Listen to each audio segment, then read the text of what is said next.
However, I would love to have a different relationship with the Farsi. Uh, She's a white. They're I, Aryans. I guess like No, they when are. it comes down, sure. I don't really care. Like, do they have a rich cultural heritage? Yes. Do they actually know how to administrate and be competent, like, on a civilizational level? Largely, yes. I just hate their government. But it's very clear they've had at one point, a reasonably effective government that happened to vote in people we didn't like, and we threw a fucking fit over it. Um, was that a mistake? Maybe not. They like radical leftism is usually not a good competent government, and it will fuck your country up pretty fast. But even without that, yeah, we pay dividends for it. We've had a bad relationship with Iran for 40 years. I would rather get along with them than the goddamn Saudis, but Iran needs to, think about whose team they're on, because it'd be one thing if they were like the UAE or the Saudis, who were like trying to make good with us, even though we don't agree on jack shit, versus, all right, they're going to be the biggest pain in the ass for everybody. Okay, you can't get along with your neighbors, fine. You can't get along with us, fine. Who do you get along with? The Russians and the Chinese. I can't take your side. You're on shitheads list number 1. Okay, you finish? All right. Oh, well, go ahead. Well, Yeah. what's the name of the brother in the top? I just want to address him by his name. Just use Tyler. And also the Gaza stuff you brought up. I didn't want to address it. Let's put a pin in it for later in case we get past Iran, start circling the drain. We can come back to Gaza. Yeah, I just didn't want to jump. Yeah, I'm going to respond to the militias that, first of all, you have to ask yourself why these militias come to place. Hezbollah, there was no Hezbollah before 1982.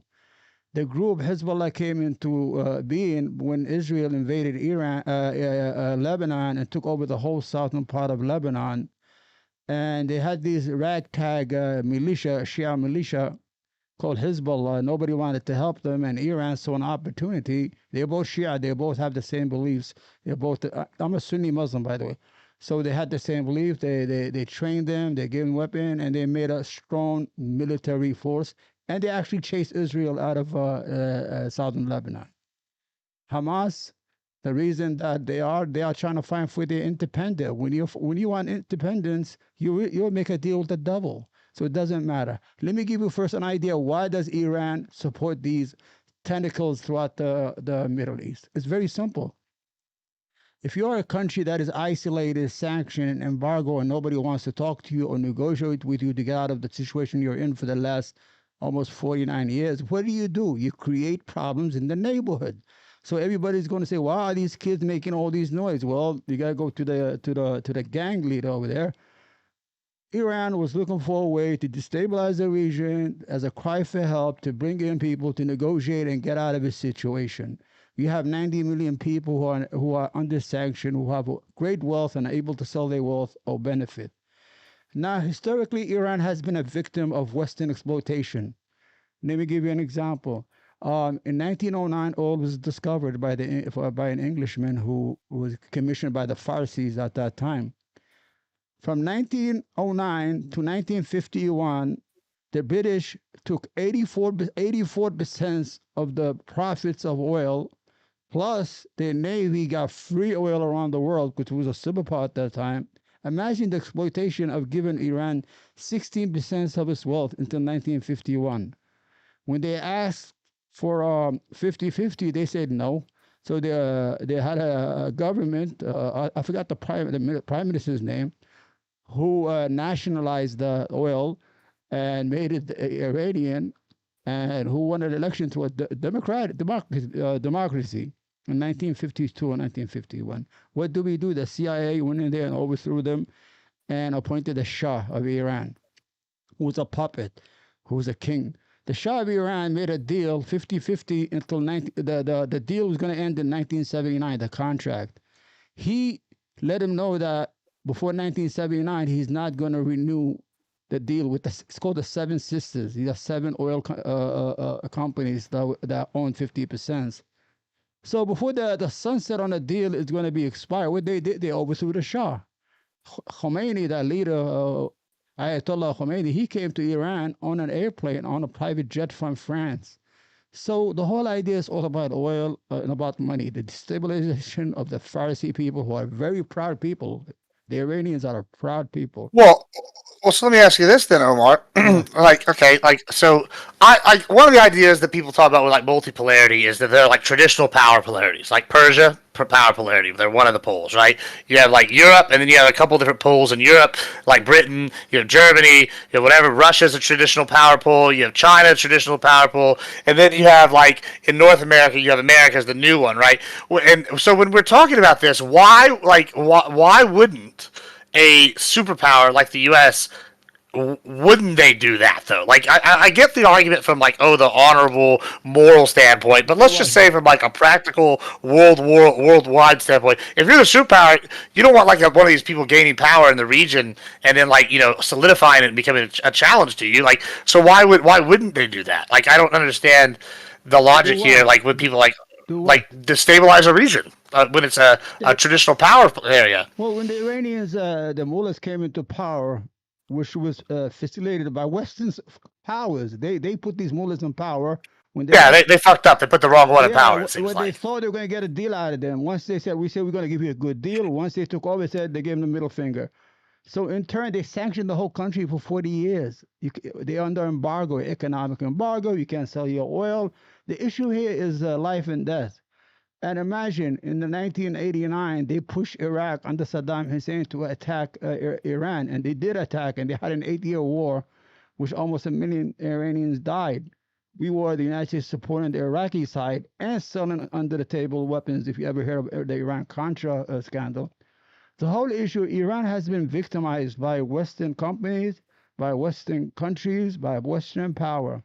Now, look the way they talk to them. They belittle. Trump is going to tweet unconditional surrender. To who? Who are they going to surrender to? To a ghost inside terror? Who? You don't have no people on the ground. Why do you talk to a proud people like that? And second of all, you've been lying to them, negotiating with them for 2 months on purpose. So they let down their guard, and you let your proxy country, your aircraft land carrier called Israel, attack them without on purpose and kill their scientists. Let's look at terrorism. My friend said here that Israel has been killing their scientists since 2010. Imagine a country that comes into the United States and kill our academics, our scientists, not our military people. That shows you how evil. I can't imagine that because we're the superpower. Huh? Like if someone does that, we're gonna go whoop their ass. I mean that. No, the target. Look at the target. They are targeting mines, not military. As if they're gonna destroy knowledge if they kill a scientist. Do you think that like in World War II, if they could have killed fucking what's the guy that made the nuke? They just made the movie about him. If they could have killed him, like we know they tried to kill Einstein. Like wouldn't let's go ahead, Tyler. What you got? Yeah, I was gonna say, Wick, settle down. Don't do that. You're gonna trigger people here. I'm just kidding. Yeah, I'm just asking questions here. We're trying to stimulate conversation. Yeah, I got you. I'm just messing around. So a couple of the points you brought up here. I want to go back to the last one first that you just mentioned because you mentioned it twice. I forgot to address it before. So the reason why there was a negotiation is because Trump gave a 2-month deadline to Iran. On day 61, after that deadline had been set, exactly 2 months later is the first day Israel hit. And we found out that Israel was actually ready to go at the beginning of the 2 months, and Trump asked them to wait for his deadline to be met so that we didn't actually dishonor what we said to them. That came out about last week. So in terms of that, they also the negotiator thing was actually it was deceptive. So if you say it's deceptive, I can't fight you on that. But the reason being is the Trump administration was on board, knew about the attack, and did not want to give it away. So they kept the negotiation meeting on board until about 10 minutes after the negotiator was killed, and then they said negotiations have been paused. But I mean, as for why they're going after scientists, going after nuclear facilities, is Israel has been threatened by Iran's leaders. Every single one of their leaders since 1979, their presidents, the Ayatollah as well, has been since 1939 calling for the complete destruction of their country. So that kind of addresses those to the degree. But going back to what you were saying before, I get what your argument is leading up to it. They feel oppressed. They feel there's a boot on their neck, and they made a deal with the devil. That is the part where I have contention with. As soon as they made that deal with the devil, that's where I start holding them accountable for their actions. The groups of the groups they endorse, the same way I would hold, like Hillary Clinton is accountable and the Obama administration is accountable for what happened in Libya because they did that. We're accountable for training Osama bin Laden. This is the same way I hold our leaders accountable as well for mistakes. And I'm an interventionist. I want to go into other countries and make them better economically first and other things. But once you fuck it up, like, you need to be held accountable. The United States is not impervious to scrutiny. I agree with you. There's some room to push on that. Lastly, going into the economic intervention point that you were making first with Britain. Britain did go in there and economically intervene, and some of these deals were set up rather unfairly. But we did this, and Britain did this around the world. We saw nations like Venezuela nationalize their oil, and after they did something like that, we saw their economy turn out great for a decade and then completely crash.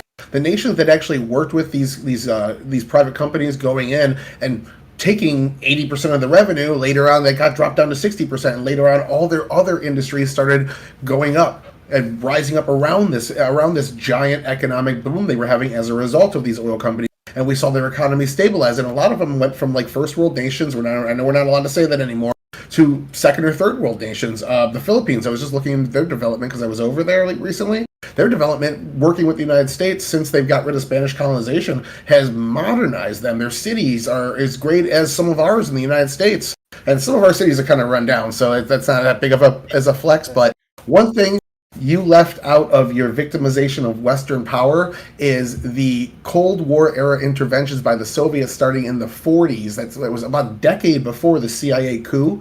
Russia was intervening in their politics, backing rebels against their government, the Kurdistan issue, as well as I can't say that word, Iranian Azerbaijan, and then as well as you brought. You can say what That is it. I just don't know how to say it. I don't know how to say that. I didn't want to. Azerbaijani? Is that it? Is that Azerbaijani? I'm just guessing. I don't want to butcher. I'm sure I butchered it. It's disrespectful to butcher things if you don't know how to pronounce them. Okay. So I'm trying to. I thought you said it's not if they're sensitive. You can say okay. Go ahead. Yeah, I just didn't want to butcher it. That's why. So like, and by that point, the Soviets had already been backing rebels inside Iran for almost a decade, and they had some power in the area. So the U.S. intervention, you could argue, happened, but it happened as a result of Eastern powers fighting against Western powers to do this in other countries. It happened in multiple countries, Korea, Vietnam. These two powers were using everyone else's pawns. And it's not good, but it's how it's working. The U.S. never intervened in the military before the 1950s. Where? Before the 1950s, I don't. That was when the Cold War era was going on. Yeah, but no, they were in China. We were in China. We had a military in China before World War II, and there was issues with Japan over that. Plus, the embargo was people. There were people in the United States. It was in The Godfather 1. They were talking about it at the dinner table. There were people in the United States that were saying that because of the oil embargo and our interventions in conflicts between Japan and China, almost justified Japan attacking Pearl Harbor. Sure.